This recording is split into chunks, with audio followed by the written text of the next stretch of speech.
Okay, so Michael Livni, Kibbutz Lotan. It's near Eilat in southern Israel. I've lived on kibbutz for 50 years, been a participant observer.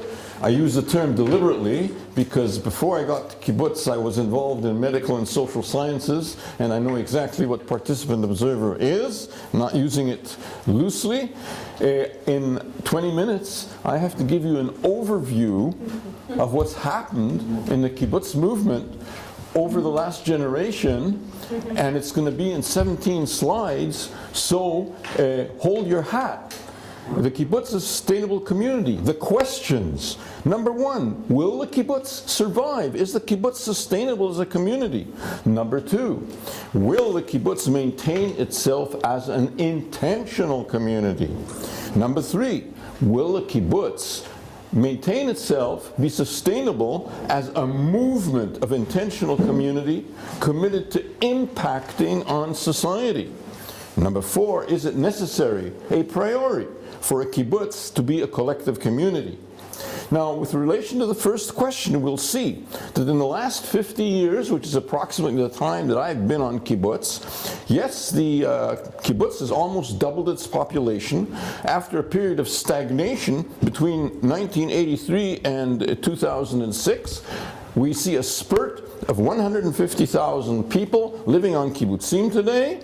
The interim conclusion from that is that the kibbutz as a framework of community is sustainable.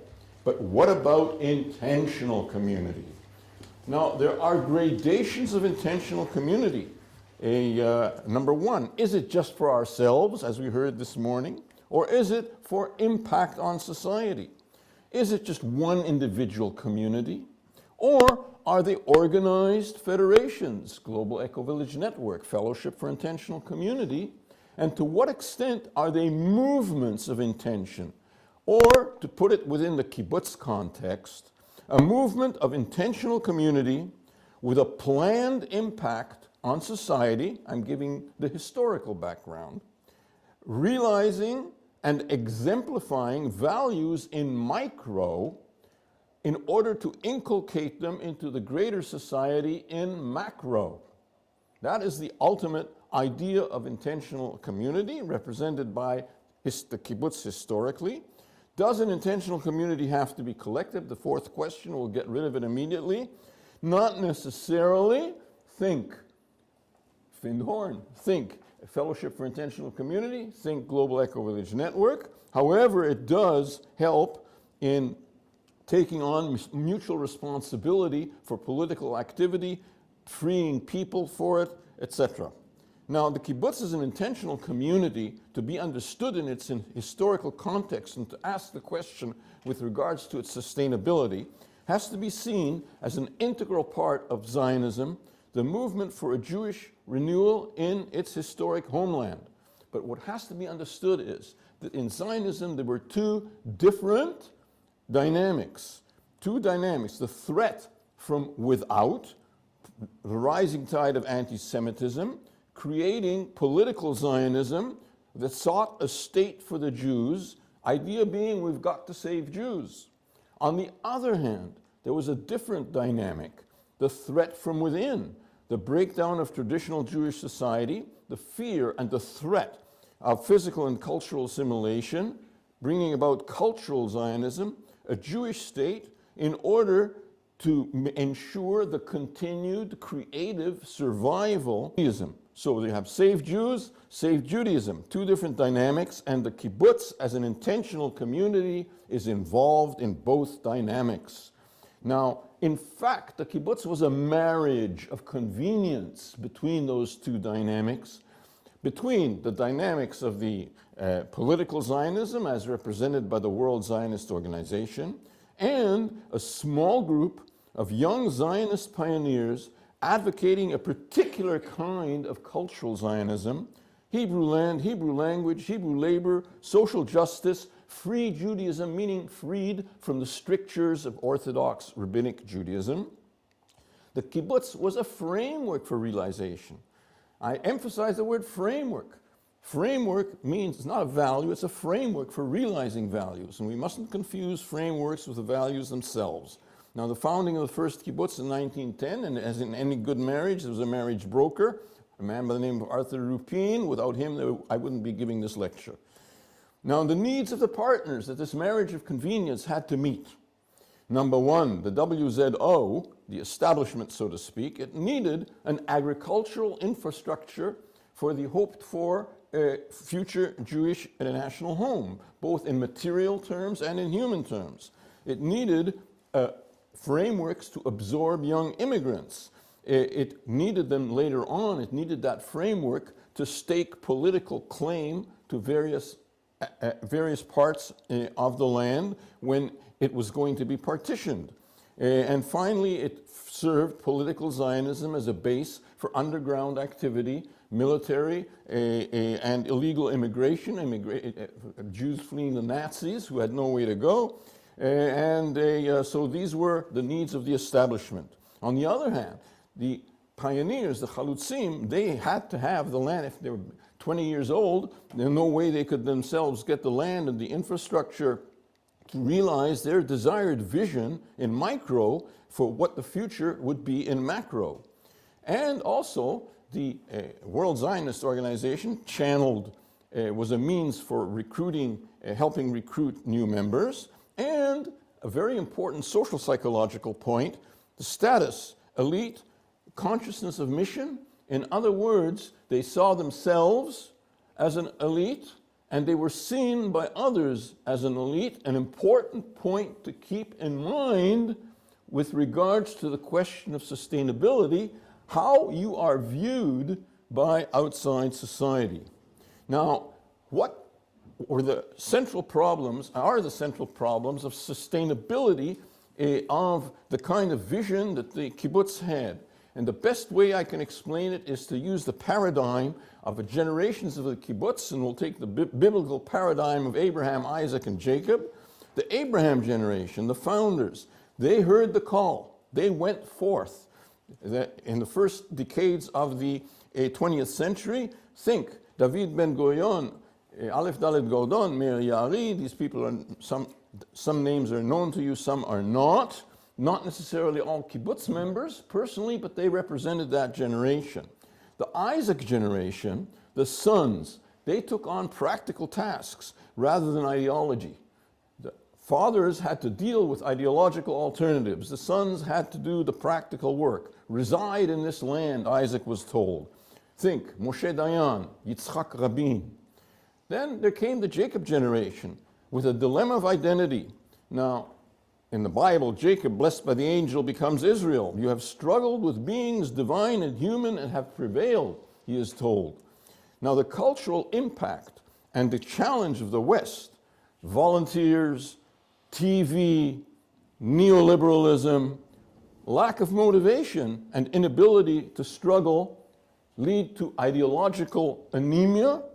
Think Ehud Barak, the former Prime Minister of Israel, a member of that generation. Now, to make it even clearer, let's make a critical comparison between the founding generation and the generation today and further on the kibbutz and the implications for sustainability. Abraham, the generation of a small, self-selected group of we, roots in and conversant with the Jewish heritage, total personal identification with Zionism, product of a modern ideological movement. The Jacob generation, by birth, not selected, they were born into it. A me generation, absence of identification with the Jewish heritage, absence of motivation to struggle and strive with beings divine and human for its identity, product of ideological vacuum inherent in what is called post-modernity. Now, we have to have at least one slide on modernity, post-modernity, intentional community and movement. Modern ideology determines the desirable and posits an action program for its realization, even though it may be far away. Postmodern, no ideology. Social science, market surveys, public opinion polls, they are the starting point of the program. View the present from what you want in the future, the modern way, as distinct from determine the future from the present, from the market surveys, opinion polls, etc., the postmodern way. Postmodern intentional community, is it possible? Question mark. Postmodern cultural Zionist kibbutz as intentional community, flatly I say no, it won't work.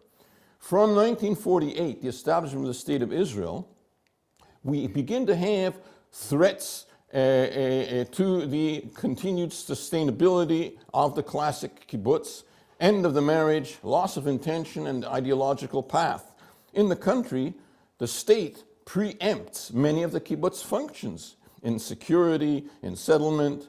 In 1977, end of the labor hegemony, a left-wing party, political emergence of a second Israel, people who immigrated from the 1950s on are not part to the seeing the kibbutz as the heroes of the Jewish renewal. That's not their story at all. And we get the government becoming a neoliberal government, end of the 70s, dismantling of the welfare state, think Reagan, think Thatcher, and deregulation, easy credit, financial bubble in Israel bursts, government intervention 1985, think US financial crisis in 2008, except in Israel didn't make the same waves around the world as the US crisis in 2008. Now, what did this all mean for the kibbutz movement? The neoliberalist norms fill the ideological vacuum of ideological anemia. The kibbutz movement also begins to speculate, overextends, is caught in the bubble, but not all. The kibbutz dati, the Orthodox Zionist kibbutzim, who saw themselves as combining rabbinical law with communal innovation, they decided not to speculate, and this shows that the financial crisis, which is often presented as the whole problem of the kibbutz movement, was merely a proximate but not underlying cause of the crisis. 1992, end of 5% work quota for the movement. Up until 92, every kibbutz had to give 5% of its work days, of its people power to the kibbutz movement, whether it's for a secretary in the kibbutz movement office in Tel Aviv, or whether it's sending Michael Livni on emissary work with the reform movement in North America or in Israel. In other words, that ended, and I say to you, and this whole presentation is viewing, this overview is through my tinted glasses, I say to you, that is when the kibbutz stopped being a movement and in fact became a federation or an organization. Now, the next question is the kibbutz and the sectors of the Israeli population in terms of its sustainability. Keep in mind, before 1948, the kibbutz was a national phenomenon. There were only 700,000 Jews in Israel. And now we're talking about a situation where there are some 6 million. So we're in a totally different ballgame. Kibbutz members and dependents are 1.5% of 8 million people in Israel. The 8 million includes the minorities. They are marginalized within the secular center left, some 25 to 30% of the population. The other Israel, from Arab countries, from Iran and their descendants, their spectrum of identity ranges from traditional Judaism, but not necessarily observant, through adherents of ultra-Orthodoxy. They're right-wing, they're religious, 25 to 30%. Their primary identification is along ethnic lines, and Jewish identification, national but fluid. They're traditionally hostile to the secular kibbutz as they see it, that exploited them when they came to Israel, from the way they see it. Now, another sector, some 10%, are the Zionist Orthodox and ultra-Orthodox of Western origin rather than Eastern origin. They have an ideological rejection of the kibbutz idea, except for those 12,000 who are members of the Orthodox kibbutz movement. Ex-Soviet Union. When the Soviet Union broke apart, 1 million and plus Jews came to Israel, slowly integrating, young, seeking their identity. Their political tradition is very right, might change. Kibbutz is rejected by them because it's reminiscent of Soviet communism. And so the kibbutz and the sectors excuse me, pressing the wrong button.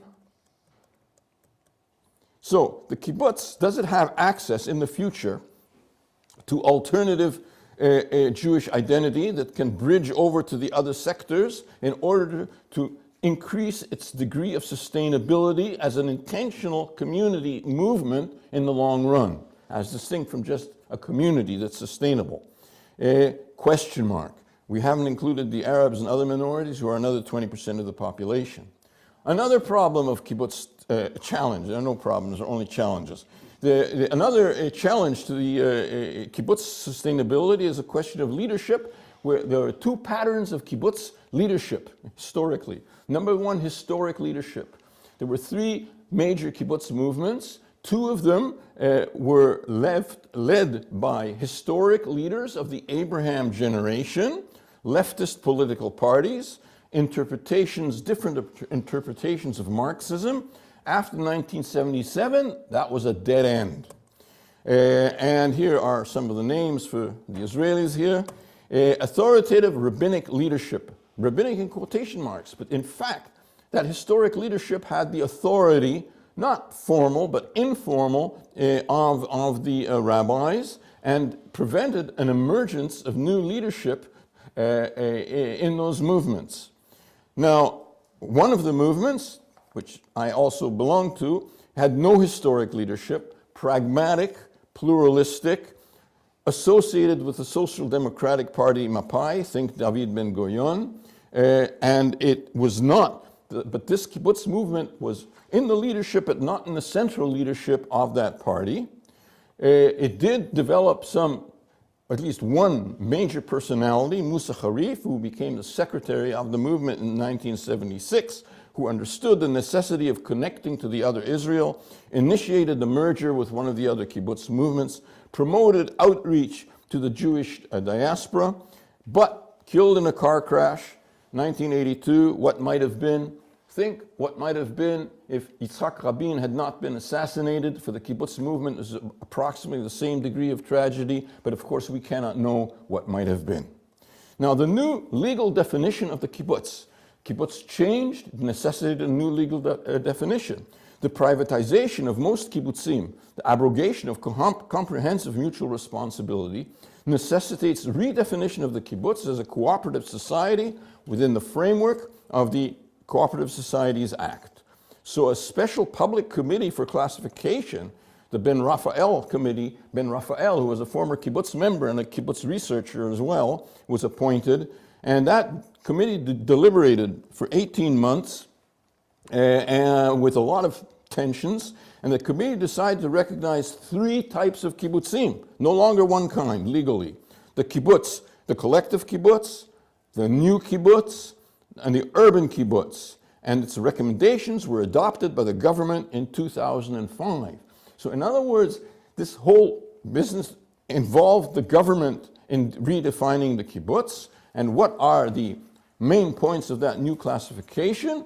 A collective kibbutz, 20%. Communal ownership of property. Settlement society organized on the basis of communal ownership of property, the classic kibbutz. New kibbutz, 80%, a settlement society organized on the basis of communal participation, not ownership, participation in the ownership of property, and with regulations for mutual responsibility. In the collective kibbutz, there's total mutual responsibility. Now there's regulations, but those regulations haven't really been worked out yet. Urban kibbutz, a cooperative society that functions for social contribution to and participation in Israeli society. Totally different kind of animal in terms of the definition. Only urban kibbutzim, in fact, are defined as intentional communities. So, the emergence of urban intentional communities is a central point. In the last 20 years, they have emerged, if you like, it's a new kind of pioneering venture, which may become, if you like, the successor, using the terms we heard this morning. And one initiated by small groups of kibbutz children, now young adults, consciously seeking a return to grandparents' ideals, and they literally put it in those words, within a framework contending directly with the other Israel. Mainly a local perspective, Number two, communes of young adults that are a continuation of the youth movement and the establishment of the Dror Israel movement of young adults begin to establish communes, city kibbutzim, and organized formally in 2006. They have both a local and a national perspective. Remember, the kibbutz in its origin had both a local and a national perspective, and they were a major player in the social protest which swept Israel in the summer of 2011. Ambivalent relationship of Dror Israel to the kibbutz establishment. They are not committed to existing kibbutz frameworks. Legal framework, or cooperative societies, urban kibbutzim as we mentioned, or their communes which sponsor non-profit NGOs. That's similar to some of the things perhaps even what happened here in Findhorn, if I understand correctly. The economic basis is educational and social services to municipal governments, to the kibbutz movement, never mind the inherent paradox and irony, Ministry of Education, and also there are those that are self-employed. Their numbers very fluid. Of all the communities at this point in the game, about 2,000 young people between 25 and 40 are involved. The questions remain, my tentative answers. Can the Federation of Kibbutz Communities reinvent itself as a sustainable movement of intentional community? And my answer is, not without a comprehensive cultural Zionist ideology, modern, not postmodern, which includes activist, free Judaism as an alternative kind of Jewish identity within Israel. What will be the relationship of youth movement graduates in Dror Israel to the kibbutz movement? Different frameworks can cooperate if there is a shared ideology. Both the urban kibbutzim and the classical kibbutzim and the new kibbutzim are only frameworks. They are not in and of themselves the values or an action program. Can either one or both develop an ideology and action program to further a vision of social and environmental justice based on Jewish Zionist identity and commitment, which could build bridges to other sectors of Israeli society, not without recognition of the challenge and allocation of resources to contend with it. Now, stay tuned to the saga of the kibbutz. The jury of history is still out. Thanks for your interest and attention.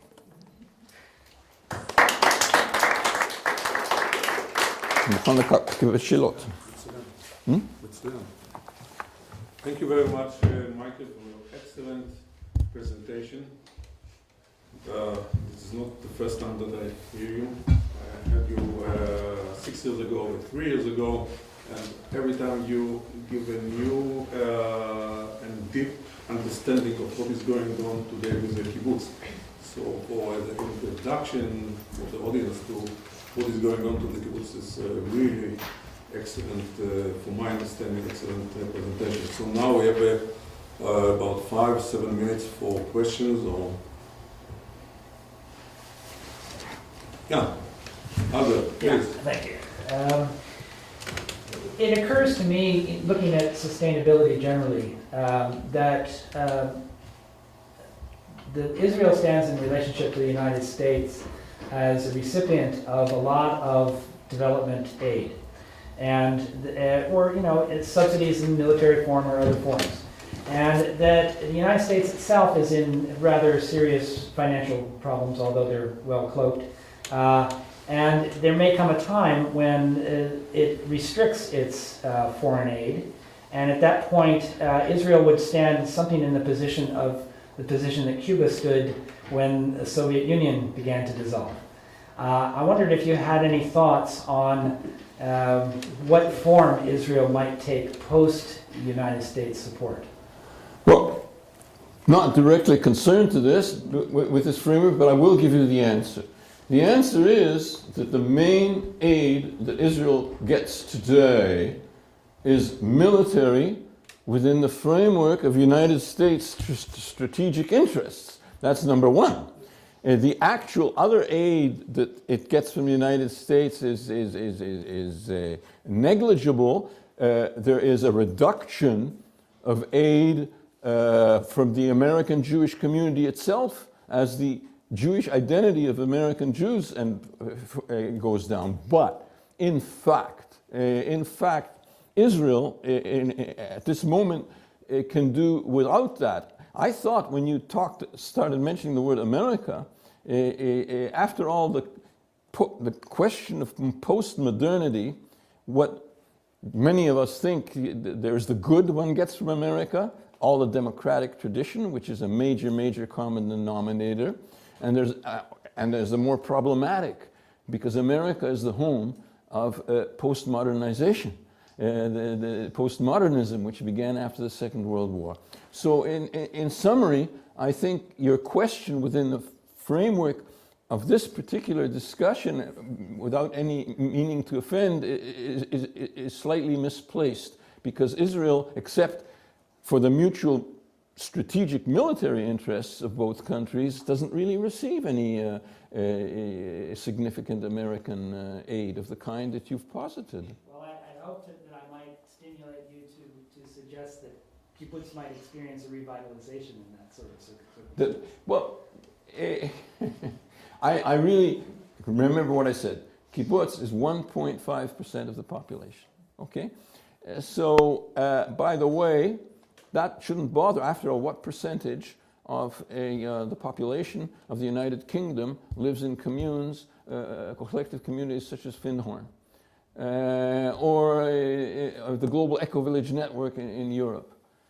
So I think the question is not relevant to the future of kibbutz sustainability. The kibbutz will have to generate from within its own national traditions the strength to create a new pioneering generation, if I use the example that was given us this morning, in order to carry on within a different framework the same ideas, which is the idea that the urban kibbutzim have. Now, this doesn't mean that the other kibbutzim have to go out of business, because I'm a member of one. But it means that they may become secondary to the development in the urban areas.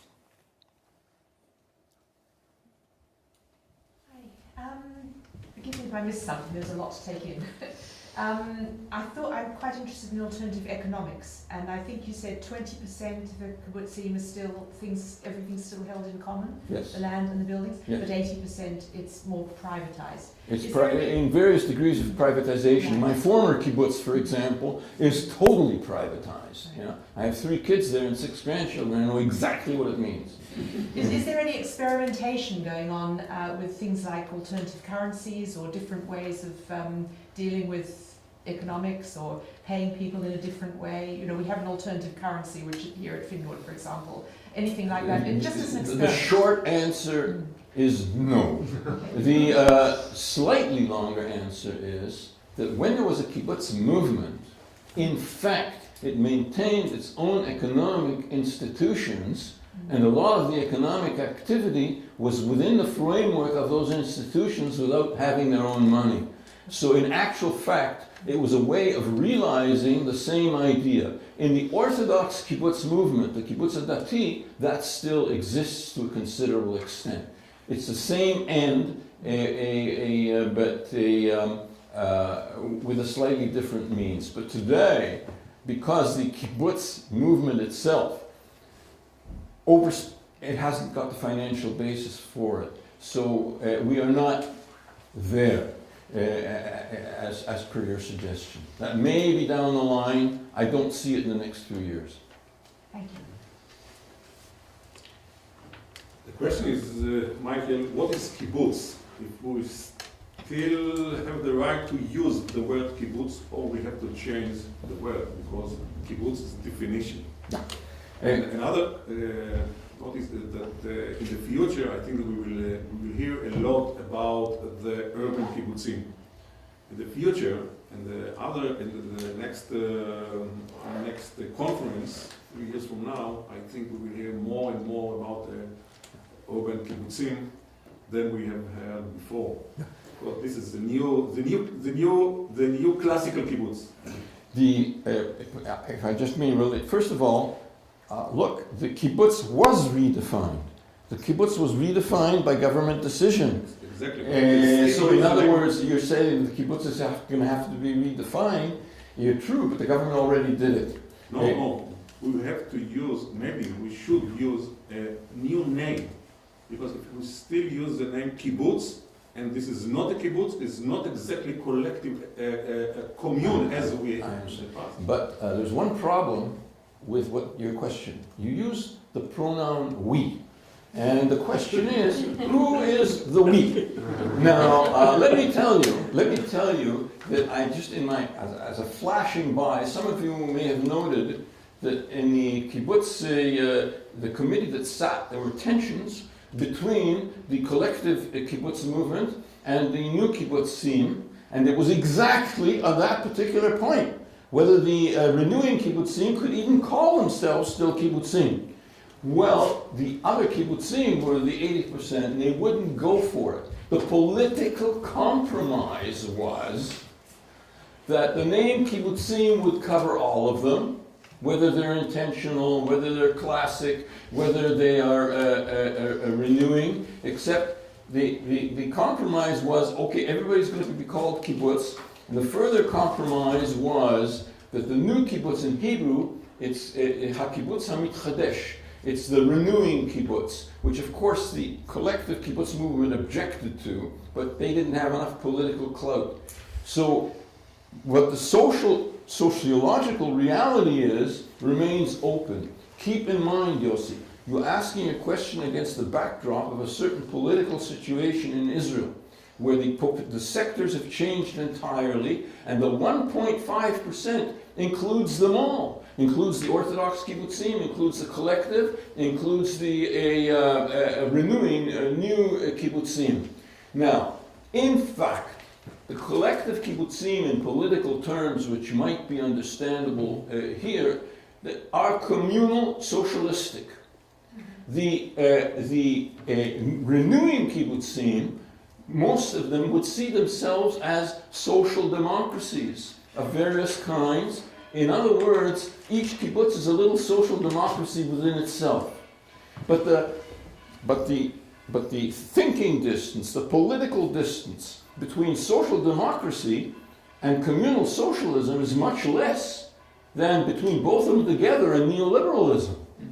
It's a much, much greater distance. And that is why I would say that they're going to come together. They are coming together. I can tell you they are coming together. Okay. We should move. Thank you. בסדר. I can,